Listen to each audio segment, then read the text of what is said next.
반갑습니다. 안녕하십니까? 안녕하세요.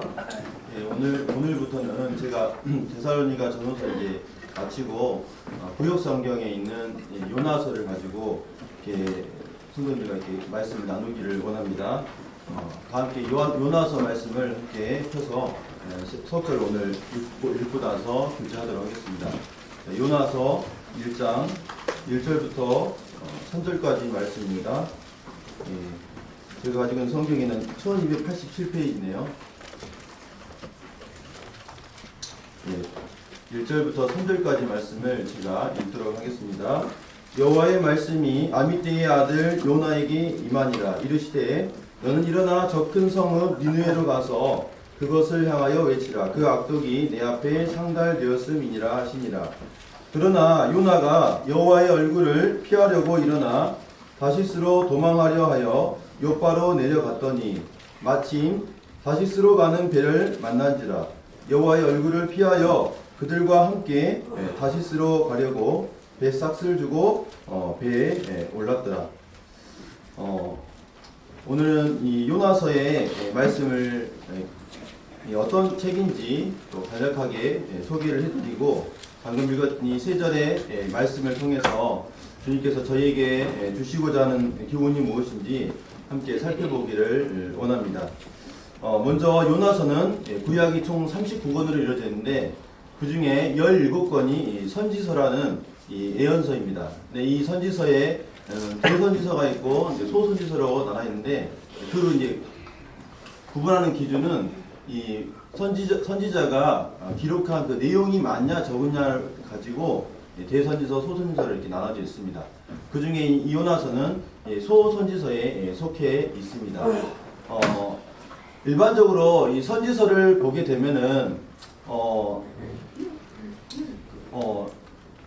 선지자가 전했던 메시지에 많은 초점이 맞춰져 있는 반면에 이 요나서는 선지자가 한 이 말에 초점이 맞춰 있는 게 아니라 이 요나라고 하는 이 선지자가 전한 이 말씀뿐만 아니라 그가 행했던 이런 모습들을 통해서, 그리고 그 가운데 하나님께서 어떻게 일들을 다루어 가시는지를 통해서 하나님이 어떠한 분인지를 보여주는 이러한 책이라고 보여집니다. 그래서 선지서 하면 많이 딱딱하고 한데 이 요나서 같은 경우는 이야기 형식으로 되어 있어서 주일학교 아이들도 잘 알고 있고, 또 교회를 다니지 않는 사람도 이 요나라는 인물에 대해서 간접적으로 알고 있는 것으로 보여집니다.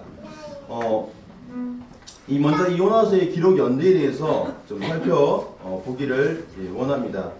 요나서에는 방금 읽었던 말씀에 보다시피 요나가 언제 활동했던 사람인지 나와 있지 않습니다. 그런데 우리가 열왕기하의 14장에 보면은 이 동일한 이 요나에 대한 기록이 담겨 있는 것을 우리가 볼 수가 있습니다. 그래서 열왕기하 14장 25절의 말씀을 보면은 이렇게 기록이 되어 있습니다. 이스라엘의 하나님 여호와께서 그의 종 바드헤벨 아미떼의 아들 선지자 요나를 통하여 하신 말씀과 같이 여로보암이 이스라엘 영토를 회복하되 아맛 어기에서부터 아라바 바다까지 하였으니. 이때 당시에 열왕기하 14장 25절에 나와 있는 이 말씀을 보면은 북이스라엘 13대 왕이었던 여로보암 2세가 통치하는 시기에 이 아미떼 아들 요나가 활동했다고 기록이 되어 있습니다. 우리가 이제 북이스라엘을 보게 되면 첫 번째 왕이 여로보암이라는 동일한 인물입니다. 이 여로보암이 아니라 이제 13대 13번째 왕인 이 여로보암을 구분짓기 위해서 여로보암 2세라고 이렇게 읽었습니다. 이 여로보암 2세 때 여기 보시다시피 아미떼의 아들 선지자 요나라고 이렇게 기록이 되어 있는 걸 통해서 동일한 이 인물이라고 이렇게 판단이 들고, 그래서 이 인물이 활동했던 시기는 기원전 782년부터 753년 이 사이라고 보여지고, 이때 당시에 어떤 일이 있었느냐면 바로 여기 기록된 말씀처럼 여로보암 왕이 이스라엘 영토를 회복하여서 굉장한 군사적으로 또 경제적으로 부강한 이러한 전성기를 누리는 이러한 시기가 바로 이 여로보암 2세의 시기입니다. 이 시기를 보면은 하맛 어기에서부터 아라바 바다까지 영토를 회복했다고 하는데, 도움을 위해서 제가 지도를 이렇게 보여드립니다. 보시면 하맛이라는 지역은 북이스라엘에 있는 이 지역이고, 아라바 바다는 남유다, 유다의 맨 끝단에 있는 이 바다를 아라바 바다라고 합니다. 그래서 굉장히 넓은 영토를 북이스라엘이 이렇게 회복하는 이러한 일이 있었던 것을 볼 수가 있습니다. 그리고 이 일이 이루어진 것을 예언했던 사람이 바로 동일한 이 아미떼 아들 이 요나가 이 일을 예언했었고, 그 말씀대로 여로보암이 영토를 회복했던 것입니다. 그래서 이 부분을 볼 수가 있고요.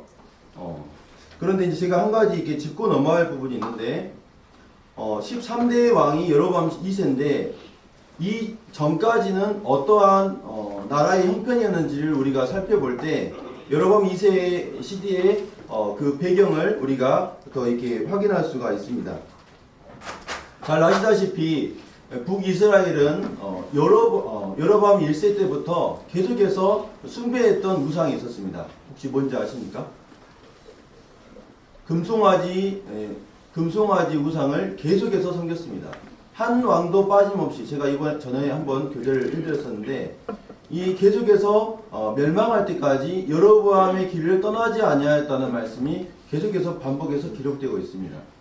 그래서 하나님께서 계속해서 이 북이스라엘이 우상에게서 고개를 돌려서 하나님께로 돌이키기 위해서 계속해서 하나님이 말씀하시는데, 때로는 엘리야라는 선지자를 보내고, 엘리야라는 선지자를 보내고, 때로는 가뭄이라는 이러한 기근을 통해서 어려움을 주고, 또 때로는 외세의 통치를 받기 위해서, 외세의 공격을 받아서 정말로 하나님 앞에 돌이키게 하기 위해서 계속해서 하나님은 이러한 일들을 행하십니다. 그리고 이제 가장 이게 클라이막스가 되었을 때가 언제냐면 바로 이 여로보암 2세의 할아버지라고 할 수 있는 이 여호아하스, 11대 왕인 여호아하스 때 가장 절정기에 이르게 됩니다. 이때 기록이 열왕기하 13장 7절이 나와 있는데, 이때 그 아람 왕 하사엘과 베나닷이 쳐들어와서 얼마 정도 이렇게 핍절된 상태로 만드냐면, 마병이 50명, 전체 나라에 마병이 50명밖에 없고, 병거는 10대, 그 다음에 보병은 딱 10,000명, 이 정도만 남겨놓고 전부 다 군사적으로 힘을 잃게 됩니다. 그러니까 얼마나 이렇게 힘든 상황이 되었겠습니까? 이런 상황에서 이제 도저히 안 되겠다 해서 이 이스라엘 백성들이 하나님 앞에 울부짖습니다. 하나님 도와주시고 살려주십시오. 제가 돌아오겠습니다 하면서 울부짖을 때 하나님께서 이제 그 응답으로 구원자를 이렇게 약속하시는데, 그 구원자가 누구냐면 바로 이제 요아스, 그 아들인 요아스와 그 손주인 여로보암 2세였습니다. 그래서 그렇게 해서 전성기를 맞이하게 되었던 것입니다. 근데 이걸 우리가 좀 더 이해하기 쉽게 말씀드리면, 우리가 일제 치하에서 굉장히 괴로움을 받지 않았습니까? 일본에 이렇게 침략을 받아서. 근데 그때 당시에 많은 사람들이 이 나라의 독립을 해서 애를 썼는데, 그때 독립이 45년도에 독립이 이렇게 해방이 되었을 때 우리나라 국민들이 기분이 어떻겠습니까? 그때 온갖 자유와 해방을 이렇게 만끽하면서 즐거움에 빠졌을 것입니다. 정말로 이때 여로보암 2세 때 이러한 북이스라엘의 전성기를 맞이했던 거예요. 그래서 하나님께서 물질적인 풍요와 많은 영토의 확장을 통해서 부강한 이러한 것을 하나님께서 허락하신 이때였습니다. 그런데 이제 문제가 있습니다. 문제점이 뭐냐면, 그렇게 번영했던 이 이스라엘 백성들이 실제로 그 내면에 그러면 하나님께로 돌아왔느냐? 전혀 그렇지 않았다고 말해주고 있습니다. 그들의 영적인 면과 도덕적인 면에서 하나님 앞에 정말 형편없는 삶을 여전히 살았고, 물질적으로만 부유한 이러한 형편이 되었던 것입니다. 그래서 이 영적인 면을 보게 되면은 여전히 금송아지 우상을 숭배하고 있었고 아세라 목상을 갖다가 데리고 와서 거기서 절하고 있는 이런 하나님을 섬기지 않는 이러한 일들을 행했습니다. 또 도덕적으로는 힘없고 가난한 이러한 사람들을 계속해서 착취하고 힘 있는 자들만 힘을 이렇게 빈익빈 부익부라고 하죠. 그러한 이 도덕적으로 황폐한 이러한 시기가 바로 또 이 여로보암 2세 때의 모습입니다. 이때 함께 이렇게 활동했던 선지자가 두 명이 있는데 우리가 잘 아는 호세아 선지자와 아모스 선지자입니다. 호세아 선지자와 아모스 선지자 잘 아시죠? 그래서 그 이 두 선지자가 외쳤던 것이 있는데 아모스 선지자는 공의를 물같이 흐르게 하라 이런 유명한 말을 하면서 이 공의를 다시금 도덕적으로 다시금 회복해야 한다고 이렇게 외쳤었고 호세아 선지자는 하나님의 그 사랑을 배반한 이 이스라엘을 향해서 이 책망하는 이러한 메시지를 호세아가 이렇게 외쳤던 것입니다. 이 두 인물이 함께 동시대의 인물인 것을 볼 수가 있습니다. 그래서 이제 저 이 부분을 이렇게 살펴보면서 주님께서 우리에게 주시는 교훈이 있다는 생각이 들었습니다.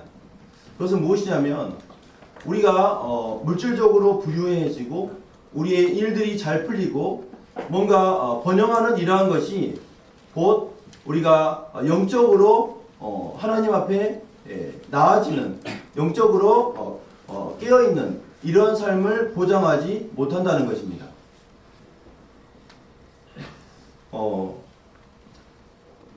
저도 저는 요즘 이제 신앙 일기를 이렇게 쓰고 있습니다.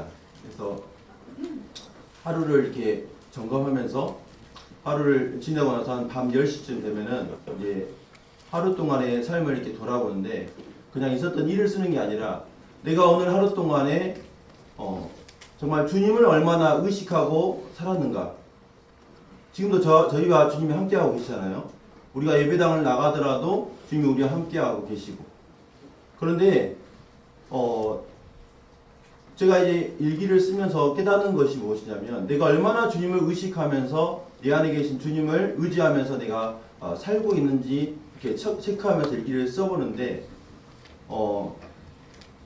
일이 잘 될 때 정말 주님을 이렇게 생각하지 못하는 제 자신을 이렇게 발견했습니다.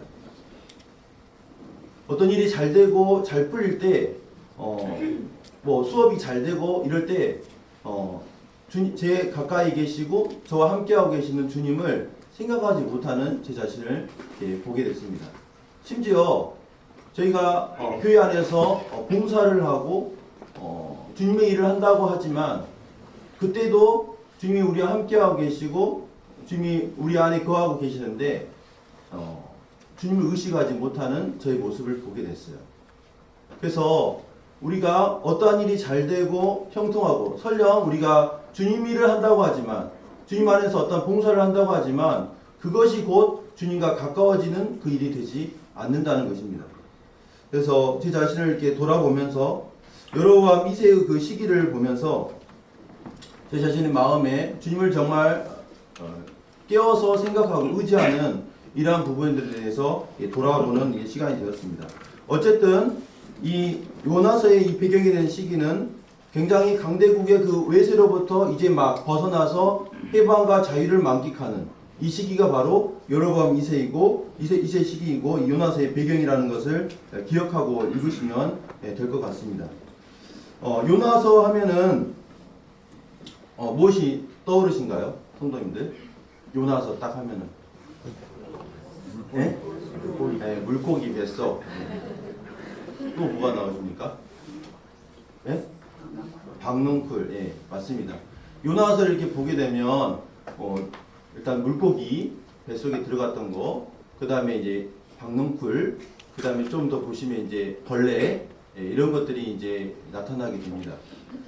그런데 이 요나서에 기록된 목적은 이런 뱃속에 들어간 기적이나 또 이 박넝쿨이나 이 벌레를 먹었던 이런 부분들에 있는 것이 아니라 바로 하나님이 어떤 분인지를 이렇게 드러내는 책이 되겠습니다.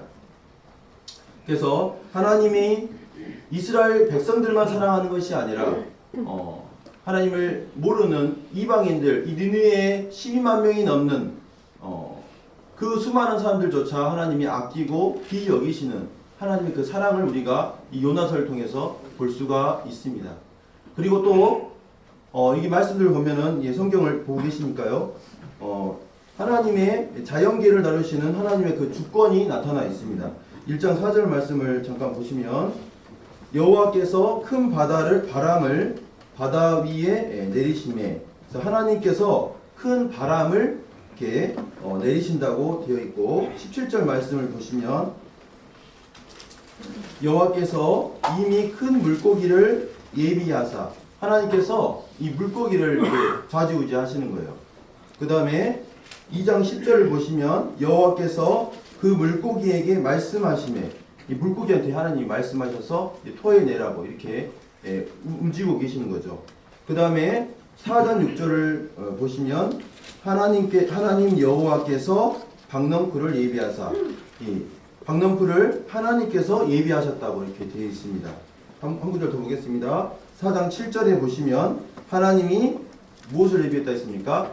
벌레를 예비하사. 이 작은 미물조차도 하나님께서 좌지우지하셔서 하나님의 어떠한 것을 드러내고 계시다는 것을 요나서를 통해서 우리가 볼 수가 있습니다. 그리고 또 한 가지는 이 요나라는 인물에 대해서 아주 적나라하게 기록을 하고 있습니다.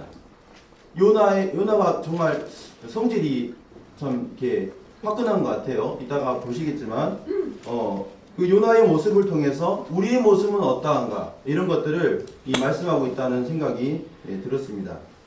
이 요나서에 보면은 방금 말씀드렸던 것처럼 굉장히 믿기 힘든 이러한 내용들이 등장합니다. 그렇지만 이 요나가 물고기 뱃속에 들어갔다가 3일 동안 있다가 나왔다는 이러한 부분에 대해서 실제로 일어났느냐 이런 부분에 대해서 이야기를 많이 하는 것을 보게 됩니다. 또 어떤 현대 학자들은 이 요나서에 나와 있는 이 기록은 실제 일어난 사건이 아니라 그냥 사람들의 마음을 교화하기 위해서 만들어낸 우화라고 이렇게 하시는 분도 있습니다. 그렇지만 이 요나서에 나오는 이 이야기가 실제 이야기라는 것을 우리는 알 수가 있습니다. 아까 살펴봤던 열왕기하 14장 25절의 말씀을 보시면 이 요나가 가드헤벨 사람이라고 정확하게 기록이 되어 있습니다. 가드헤벨. 이게 어디냐면요. 이스라엘의 스불론 땅에 있는 나사렛 지역에 있는 땅입니다. 실제 지명이에요. 그 다음에 그냥 요나라고 하지 않고 아미떼의 아들 요나라고 했습니다. 만약 우화라면 그렇게 쓸 필요가 없겠죠. 정말로 이게 사실이라는 것이고 그 다음에 또 한 가지는 결정적인 것은 주님께서 우리가 잘 아는 말씀에 표적을 보여달라는 바리새인들의 요구에 예수님께서 이렇게 말씀하십니다. 예수께서 대답하여 이르시되 악하고 음란한 세대가 표적을 구하나 선지자 요나의 표적밖에는 보일 표적이 없느니라. 요나가 밤낮 사흘 동안 큰 물고기 뱃속에 있었던 것 같이 인자도 밤낮 사흘 동안 땅속에서 있으리라. 주님께서 3일 동안 이게 땅속에 장사 지내시고 살아나신 것이 사실인 것처럼 요나가 물고기 뱃속에 들어가서 3일 동안 있다가 나온 것이 사실이라는 것입니다. 주님이 거짓말 하실 리가 없잖아요. 그래서 정말 요나서에 나와 있는 이것은 그냥 만들어낸 우리의 어떤 것을 이렇게 가르쳐 주기 위해서 만드는 우화가 아니라 성경의 그 기록이 정말 실제 사건이라는 것을 우리는 볼 수가 있는 것입니다. 그러면 이 요나서의 내용들을 좀 더 이렇게 살펴보겠습니다. 요나서는 총 몇 장으로 이루어졌습니까? 4장으로 이루어졌습니다. 그리고 48절이라는 짧은 총 다 합쳐서 48절밖에 안 됩니다. 이 48절로 이루어져 있습니다. 이 4장이기 때문에 딱 두 파트로 나눌 수 있어요. 1장부터 2장은 첫 번째 이제 하나님이 요나에게 말씀이 임하게 됩니다. 그때 요나가 불순종하게 되고 이 불순종한 결과 어떤 일들, 물고기 뱃속에 들어가서 기도했던 이런 내용들이 나와 있고 이제 3장부터는 두 번째 하나님의 말씀이 요나에게 임하게 되죠. 그때 요나가 이제 마지막에서 순종했을 때 이제 니느웨 성이 회개하고 하나님이 그 심판이 연기되었을 때 요나가 굉장히 이렇게 분노를 하게 됩니다. 그때 하나님이 요나에게 하시는 이 책망을 통해서 이 요나서가 이렇게 간단하게 이루어져 있습니다. 그러면 이제 요나서 1장 1절부터 3절 말씀을 이렇게 살펴보면서 주님께 주시는 교훈을 받기를 원합니다. 제가 제목을 이렇게 달았습니다. 배삭을 주고 내려가는 길. 배삭을 주고 내려가는 길.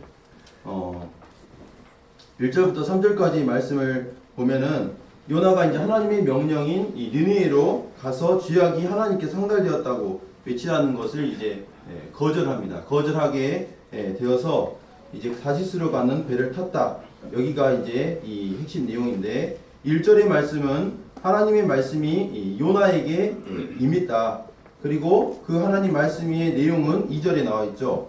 그 다음에 3절에서는 거기에 대한 반응이 요나의 반응이 3절에 나와 있습니다. 그러면 한번 1절부터 다시 한번 살펴보겠습니다. 1절 여호와의 말씀이 아미떼의 아들 요나에게 임하니라. 이 말씀은 하나님의 말씀이 요나라는 한 사람에게 임했다고 이렇게 말씀하고 있습니다. 그냥 넘어갈 수 있지만 우리가 선지서에 기록되어 있는 이런 말씀들을 보면서 하나님 말씀이 누구에게 임했다 이렇게 보고 넘어갈 수 있지만 이번에 이 말씀을 이렇게 준비하면서 하나님의 말씀이 사람에게 임했다는 것이 굉장히 놀라운 일이라는 생각이 들었습니다.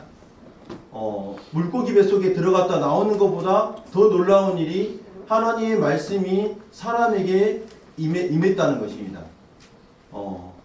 우리가 사람이 기어다니는 개미에게 관심을 갖고 개미하고 대화를 한다고 했을 때 그 사람의 하는 행동에 대해서 우리는 어떻게 판단을 하겠습니까? 어리석고 헛된 일이라고 생각을 할 것입니다. 전지전능하시고 세상을 창조하신 하나님께서 우리 한 사람을 향하여서 그분의 마음을 들려주시고 그분의 계획을 들려주신다는 것은 엄청난 놀라운 일이라는 것입니다. 그것도 우리가 알아들을 수 있는 말로 하나님께서 우리에게 말씀하신다는 것. 이것이 정말로 놀라운 기적이라는 생각이 들었습니다.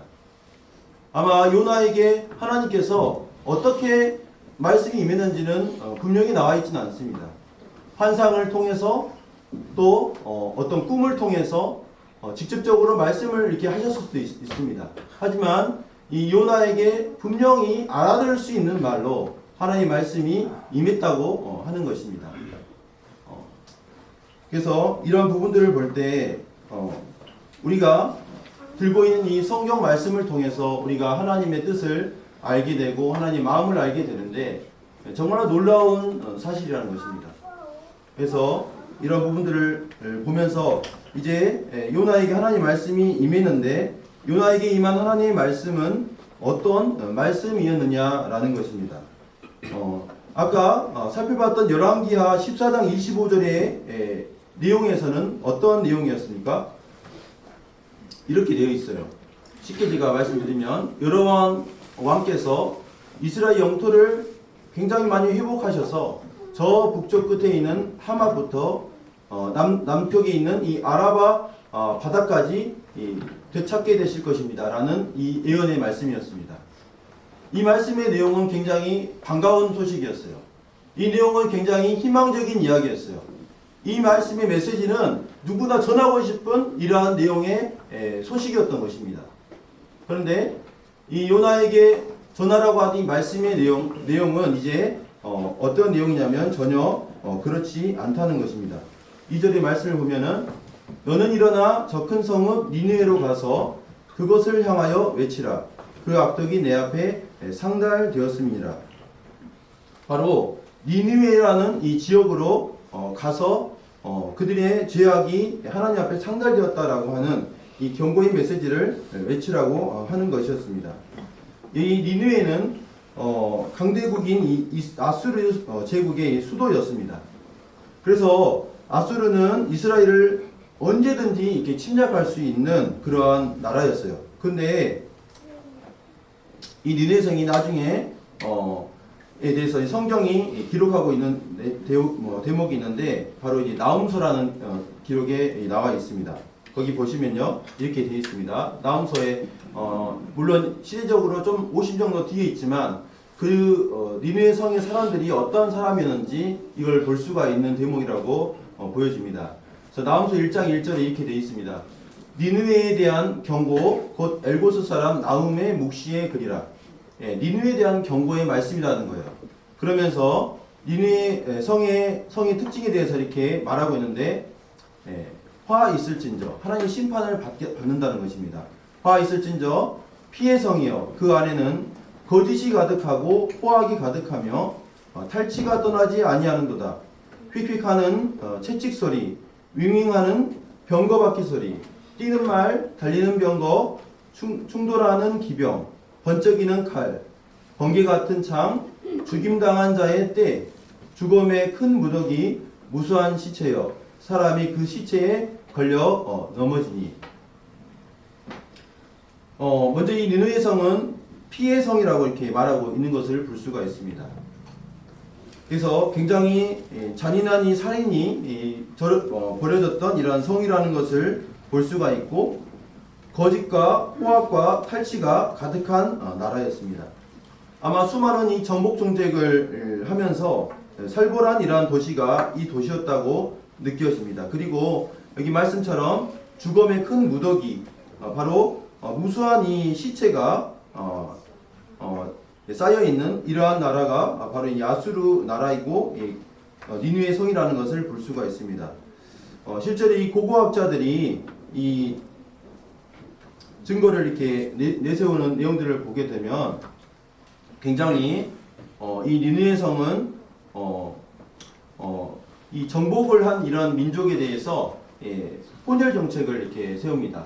더 이상 애국심을 발휘해서 독립하지 못하도록 하기 위해서 여기에서 침략해서 이긴 민족 사람들을 저 멀리 이렇게 보내버리는 거예요.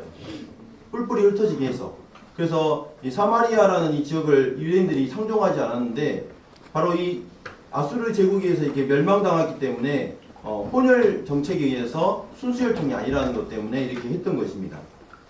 그리고 생사를 이렇게 벗겨가지고 성벽에다가 걸어두고 그 다음에 이런 시체들을 쌓아가지고 산 무더기처럼 이렇게 쌓아놔가지고 사람들을 벌벌 떨게 하는 이러한 일을 자행했던 것이 바로 이 니느웨 사람들이었습니다. 그리고 이 아수르 제국에서 실제로 몇십 년 후에 북이스라엘이 멸망을 당합니다. BC 722년에 멸망을 이렇게 당하게 됩니다. 이스라엘이 원수였던 이 나라에 하나님께서 요나를 보내셔서 그들이 압독이 하나님 앞에 상달되었고 하나님 심판을 통해서 돌이키라는 이러한 메시지를 전하라고 했을 때 참 아이러니한 이러한 생각이 듭니다. 왜냐하면 하나님께서 북이스라엘을 굉장히 부강한 나라로 이렇게 회복시켜 놓으셨는데 이제 원수인 나라인 아수르 제국으로 요나를 이렇게 보냈다는 것이 의아한 것이죠. 부강하게 만들어 놓고 원수가 회개하게 하여서 이 이스라엘 백성들 치게 했다는 이것이 모순이지 않습니까? 하나님께서 왜 이렇게 하셨느냐? 이 부분에서 이제 생각을 해보면 두 가지 생각을 이렇게 하게 됩니다. 왜 하나님이 요나를 니느웨로 보내셨느냐? 첫 번째는 하나님의 그 심판이 계속해서 있었다고 이 이스라엘에게 보냈지만 이들이 돌이키질 않았지 않습니까? 그래서 하나님께서 정말로 이제 너희가 멸망할 때가 얼마 남지 않았다는 것을 하나님께서 알려주시려고 했다는 것입니다. 그래서 너희들이 이제 회개할 기회가 정말 얼마 안 남았다는 것을 경각심을 일으키기 위해서 하나님께서 이 요나를 이렇게 보냈던 것입니다. 두 번째는 바로 이스라엘의 이런 완악함에 대해서 꾸짖기 위해서 하셨던 것입니다. 요나서를 이렇게 보시면 아시겠지만 요나는 굉장히 강팍하지만 이방인들이었던 그 니느웨 사람들은 바로 회개를 하는 이런 모습을 볼 수가 있어요. 그리고 1장에서도 사공들이 오히려 하나님 앞에 이렇게 찾게 되고 하나님에 엎드리는 이런 모습을 보게 되는데 정작 이 요나는 끝까지 하나님 앞에 완악한 마음을 품고 있는 이런 모습들을 보게 되는데 이것을 통해서 정말로 너희들의 이 완고함을 알고 돌이키라고 하는 이런 메시지가 담겨 있는 것입니다. 결과적으로 누구를 위해서 이렇게 하는 겁니까? 바로 이스라엘 백성들이 하나님 앞에 돌이키도록 하기 위해서 하나님이 이와 같은 일들을 하셨던 것입니다.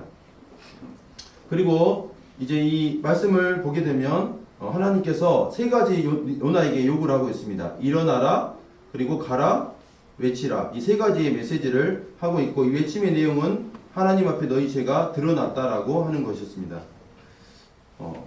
3절의 말씀을 보도록 하겠습니다. 이때 이제 요나가 어떻게 반응하는지가 나와 있습니다. 3절.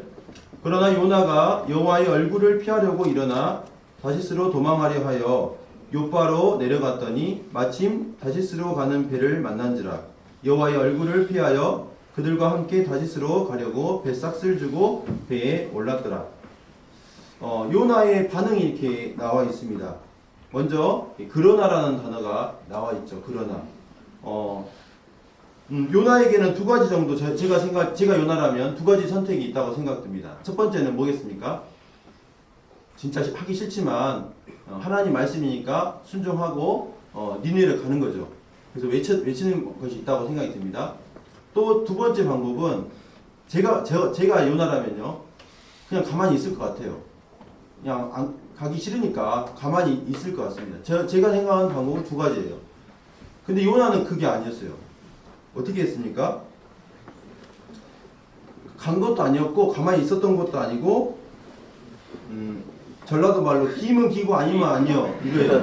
그래서 정반대의 길을 이렇게 선택하게 됩니다.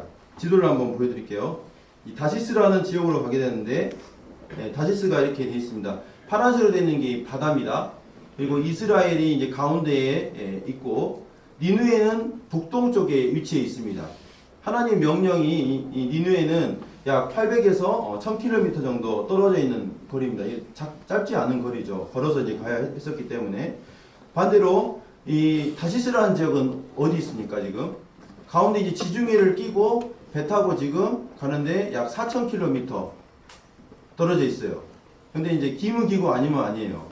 그래서 정말로 나는 하나님 말씀대로 안 하겠다 하고 이 거리를 하는데 약 2개월에서 3개월 정도 걸린다고 이렇게 보여집니다. 그래서 요나가 생각했던 것은 이 스페인, 지금의 스페인 쪽에 있는 이 다시스라는 지역으로 가는 것이 그의 생각이었습니다. 왜 싫었을까? 충분히 우리가 짐작할 수 있죠. 바로 하나님 앞에서 죄가 드러나서 이 멸망받을 이 니느웨 사람들, 내가 가서 말하지 않으면 그대로 어떻게 됩니까? 멸망당하잖아요. 그래서 내버려 두고 싶은 거예요. 가고 싶지 않은 거죠. 그래서 요나는 가지 않았습니다. 그런데 성경 말씀을 보시게 되면 요나가 왜 안 갔는지 기록이 되어 있습니다. 뭐라고 되어 있습니까?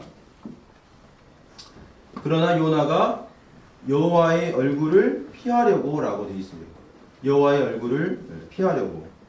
3절에 여호와의 얼굴을 피하여 라고 해서 두 번이나 기록되어 있고, 10절 말씀도 한번 보시겠습니까? 1장 10절 말씀을 보시면 자기가 여호와의 얼굴을 피함인 줄을 그들에게 말하였으므로, 여호와의 얼굴을 피하기 위해서 자기가 간다고 얘기하고 있는 것입니다. 아마 요나가 이런 생각을 갖고 있었던 것 같아요. 배를 타고 저기 다시스로 이렇게 땅끝까지로 가게 되면 더 이상 하나님은 거기서는 나에게 뭐라고 터치하지 않으실 것이다. 그리고 나에게 하나님이 말씀하지 못하시면 이제 니느웨 성은 곧 멸망당할 것이다. 이렇게 생각했던 것 같습니다. 아마 자신의 이러한 선택으로 하나님의 계획을 얼마든지 바꿀 수 있다고 생각했던 것 같습니다. 그렇지만 이 다윗이 말하는 이 고백을 우리가 보게 되면은 주님을 떠날 수가 없다고 말씀하고 있어요. 내가 주의 영을 떠나 어디로 가며 주의 앞에서 어디로 피하리이까? 내가 하늘에 올라갈지라도 거기 계시며 스올에 내 자리를 펼지라도 거기 계시니이다. 내가 새벽 날개를 치며 바다 끝에 가서 거주할지라도 거기서도 주의 손이 나를 인도하시며 주의 오른손이 나를 붙드시리이다. 이제 속설이긴 하지만 타조가 자기 눈을 가리면 아무도 나를 못 찾는다는 그런 이야기가 있어요. 아마 요나는 자기가 이렇게 숨으면 하나님을 피할 수 있다고 생각했던 것 같습니다. 그리고 말씀에 보면은 이제 요바로 내려가게 되는 이런 내용이 나와 있는데, 당시 이 요바는 지중해로 연결되는 항구 도시였습니다. 근데 이 요바를 가자마자 성경은 마침 다시스로 가는 배를 만났다고 하는 것을 볼 수 있습니다. 누나가 얼마나 이렇게 기뻤겠습니까? 아, 이제 정말 하나님 피해서 이렇게 갈 수 있겠다. 신이 이렇게 도와주는구나. 이런 생각도 들었을 거예요. 그렇지만 이것은 잠깐의 형통에 불과한 것이었어요. 그래서 사도행전 27장에도 바울이 이제 죄수의 몸으로 이 로마로 압송되는 이러한 내용이 나와 있는데, 거기에 미항이라는 곳에 이렇게 들리게 됩니다. 거기에서 이제 바울이 지금이 겨울이니까 좀 쉬었다고 가는 게 좋겠습니다라고 말하는데, 그때 선주의 말을 사람들이 듣고는 어떻게 하냐면 그냥 감행을 해요. 그렇게 해서 나중에는 유라굴라라는 이 폭풍을 만나서 굉장히 어려움을 겪게 되는 것입니다. 그래서 우리가 어떤 일을 이렇게 결정할 때 눈에 보이는 대로 이렇게 결정하는 것보다 정말 이것이 하나님의 뜻인가, 이거를 분별하고 우리가 결정을 해야 한다는 것입니다. 반대로 우리가 힘겹다고 보여지는 이러한 상황이 주어졌을 때도 이것이 정말 하나님의 뜻이다라는 것이 분별이 된다면 우리가 그것을 때로는 정말 밀고 나가야 된다고 생각이 듭니다. 우리 눈에 보이는 것에 따라 하는 것이 아니라 정말 이것이 하나님의 뜻인가, 여기에 우리의 마음을 둬야 하는 것입니다. 제가 아는 형제님의 간증인데, 형제님이 이제 군대에서 구원을 받으셨어요. 그래서 이제 복학을 하게 됐습니다. 군대에서. 근데 형제님이 원래 연구직을 하는 이러한 과에 이렇게 들어가게 됐습니다. 오늘 저기 애지자매님도 그 연구원 들어가셨다 했는데, 그 연구원에 이제 가게 되니까 뻔한 거예요. 가게 되면 주중 집회를 참석할 수가 없는 거예요. 밤 늦게까지 연구하고 실험하고 이런 과정들을 밟아야 되는 이런 상황인 겁니다. 그래서 이제 형제님이 이제 기도하면서 하나님 뜻을 이렇게 찾게 되고, 기도 가운데 이제 장로 형제님을 찾아갔습니다. 그래서 이제 형제님한테 이제 말씀을 드리면서, 제가 아무래도 이 구원받기 전에는 그냥 이렇게 생각하고 이렇게 나왔는데, 대학교를 다녔는데, 주님을 이렇게 영접하고 나니까 주중 집회를 참석하는 이러한 부분에 걸림이 있고, 주님 안에서 정말 살고 싶은데 대학교를 다시 시험을 치고 싶습니다. 이런 이렇게 이야기를 했습니다. 처음에 이 장로 형제님께서 듣고는 좀 이렇게 대학교를 다시 간다는 것은 너무 큰 선택이지 않냐, 한번 다른 이렇게 진로, 그 안에서 다른 진로를 좀 찾아보는 게 어떻겠냐는 이런 얘기를 했었습니다. 근데 이 형제님이 주님 안에서 이제 다시 기도하면서 그렇습니다, 알겠습니다 하고 다시 한번 생각해 보겠습니다 하고 기도 가운데 이제 말씀을 이렇게 분별하게 됐어요. 그래서 다시 장로님을 찾아갔죠. 그래서 지금 제가 이제 기도를 다시 해보고 또 말씀 가운데 이런 분별이 섰습니다 하고 이제 근데 어떻게 하면 좋을까요? 이렇게 말씀드리니까 이제 장로 형님께서도 하나님 말씀을 이렇게 통해서 분별했다고 하니 그렇게 그러면 하라고 했습니다. 그래서 그 형제님이 교대를 들어가셨어요. 교대를 들어가서 이제 지금도 정말 신실하게 주님을 섬기고 계십니다. 그래서 정말 우리가 하나님의 뜻이라면 이게 정말 중요하다는 생각이 듭니다.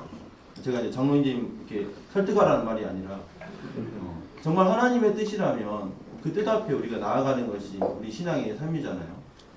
그래서 그런 부분들을 생각을 하게 됐습니다. 그리고 이 말씀의 마지막 부분에 이렇게 기록이 되어 있습니다. 요나가 배 싹을 주고 배에 올랐다고 되어 있습니다. 여기 단어에 보면은 배에 올랐다라고 이렇게 우리말 성경이 기록이 되어 있는데 이게 이제 히브리어로 야라드라는 단어입니다. 야라드라는 단어인데 이 단어의 의미는 올라가다는 단어가 뜻이 아닙니다. 올라가는 뜻이 아니라 내려가다, 곤두박질 치다라는 뜻이에요. 내려가다는 의미입니다. 근데 이제 우리가 통상 쓰는 말이 어떻습니까? 한국에서 배에 내렸다, 배에 내려가다 안 쓰잖아요. 배에 올랐다라고 우리가 관용적으로 쓰고 있기 때문에 이제 번역을 하면서 배에 올랐더라라고 되어 있는데 실제로는 배에 내렸더라. 이렇게 정확하게 히브리어로는 이렇게 되어 있습니다. 그래서 여기 보면은 또 내려갔다는 표현이 어디 있냐면 요바로 내려갔다고 또 되어 있죠. 이 요바로 내려갔다는 이 단어에 쓰여 있는 내려갔다는 단어가 그래서 야라드라는 같은 단어를 쓰고 있습니다.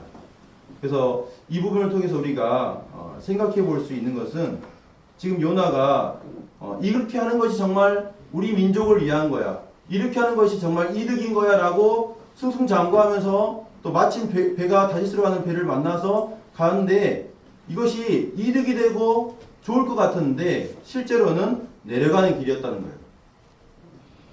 높은 지대에서 이 요바라는 항구는 당연히 낮은 지대입니다. 그래서 내려갔을 것입니다. 그리고 배에 타는 것이 올라가는 것처럼 생각이 들지만 실제로는 그가 하나님으로부터 점점 멀어지는 것이었어요. 근데 하나님으로부터 점점 내려가는데 거기에서 어떤 표현이 되어 있습니까? 뱃삭을 주고라는 단어가 이게 등장하고 있는 것을 보여줍니다. 아마 4,000km라는 아까 나왔던 이 거리를 가면서 항해료가 쌌겠습니까? 비쌌겠습니까? 4,000km입니다. 4,000km. 그래서 먹고 자고 하면서 갔을 거 아닙니까? 이 항해료는 결코 저렴하지 않았을 거예요. 엄청난 비용을 이 요나가 지불을 했을 것입니다. 하나님의 명령에 우리가 불순종하게 됐을 때, 분명한 하나님의 말씀의 뜻에 우리가 불순종하게 되었을 때 우리는 이런 백삭을 지불하고 내려가는 길을 가야 한다는 것입니다. 그래서 이런 부분들을 이렇게 보게 되면서 이제 요나가 어디까지 내려가는지는 이제 1장 4절부터 1장 마지막까지 이렇게 나와 있습니다. 어디까지 내려가는지 다음번에 이렇게 살펴보기를 원합니다. 말씀의 내용을 정리하도록 하겠습니다. 오늘 제가 성도님들하고 요나서의 어떤 책인지 또 기록 연대가 어떻게 되는지 이런 배경들을 좀 살펴봤고 요나서가 절대로 우화가 아니라 실제 사건이라는 것을 말씀을 드렸습니다. 그래서 제가 이 말씀들을 이렇게 정리하면서 세 가지 정도의 교훈이 우리에게 있다고 생각이 들었습니다. 첫 번째는 우리가 물질적인 번영과 형통을 추구하기보다는 정말 하나님의 임재가 있는 곳, 하나님과 정말 동행하고 있는가, 이것을 우리가 계속해서 점검해야 한다는 것이에요. 여로보암 2세 때 그 풍요로운 것이 우리가 하나님 앞에 가까워 산다는 것을 보장 못해줬습니다. 그래서 우리의 삶을 계속해서 하루하루를 살아가면서 우리의 마음에 하나님으로 또 주님을 의식하면서 내 안에 계신 우리 주님과 동행하는지 이런 부분들을 점검해야 한다는 것입니다. 그럴 때 여로보암 2세의 그 부유함 속에서 하나님을 잃어버리는 이런 일이 반복되지 않는다는 것입니다. 두 번째는 요나가 이제 불순종을 했는데 하나님의 말씀을 나의 짧은 판단으로 거절하지 말라는 것입니다. 여기 그림을 보시면 예수님은 이쪽으로 가자고 하는데 그 길이 오르막길로 보여요. 그런데 내가 볼 때는 이게 지름거리거든요. 그럼 우리는 어떻게 선택을 해야 되느냐 하는 것입니다. 빠른 길, 쉬운 길이 아니라 정말 주님이 보실 때 주님이 말씀하신 길이 정말 우리에게 이득이 되는 길이라는 것입니다.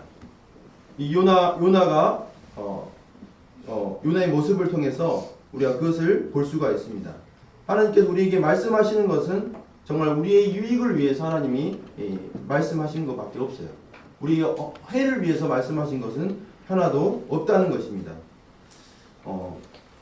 그 다음에 세 번째는 이 불순종의 대가는 반드시 지불하게 된다는 것입니다. 그것이 시간이 될 수도 있고 물질이 될 수도 있고 또 마음의 평안함을 잃어버릴 수 있고 또 하나님과의 교제를 끊어먹는 이러한 비용을 지불할 수 있다는 것입니다. 그래서 이러한 불순종에 대해서 우리에게 하시는 말씀을 해주고 있다는 생각이 들었습니다. 다음 시간에는 이제 요나서 1장을 부분을 이렇게 살펴보기를 원합니다. 그래서 주님과 동행하고 또 주님 앞에 이렇게 순종하는 이러한 삶으로 가득한 한 주간 되시길 바라면서 이상 말씀 마치겠습니다.